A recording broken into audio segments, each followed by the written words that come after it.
நமது கிராமத்திலிருந்து. இது வந்து பார்த்திங்கன்னா கம்பு, சோளம் இதெல்லாம் நம்ம வந்து அடைச்சி லைட்டாக மிக்சியில் அடித்து பவுட்ரு பண்ணி வச்சுருக்கோம். இதை வந்து நம்ம பார்த்திங்கன்னா ஒரு வாரத்துலேருந்து 2 வாரத்துக்குள்ளே இருக்க கோழி குஞ்சுங்களுக்கு அதிகப்படியான சாப்பாடு, அந்த அரிசி பெருசாக இருக்கிறதெல்லாம் எடுக்க முடியாது. அதனால் நம்ம என்ன பண்ணுறோம், இது மாதிரி பவுட்ரு பண்ணி கொஞ்சம் உடஞ்சி போய் அதுக்கப்புறம் இருக்கிற அந்த தீவனத்தை நம்ம வந்து கோழி குஞ்சுக்கு போடுவோம்.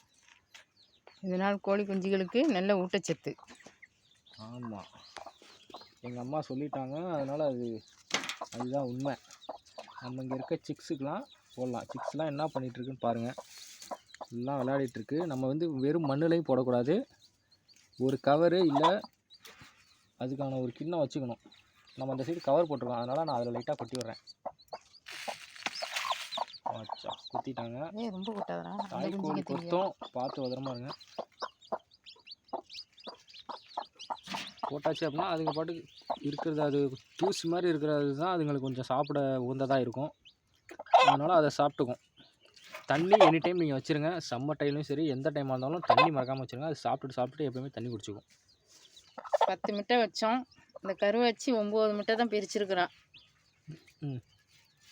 இன்னும் ஒன்று சந்தேகமாக இருக்குது, அந்த முட்டையை கூட்டோடு வச்சுருக்குறோம்.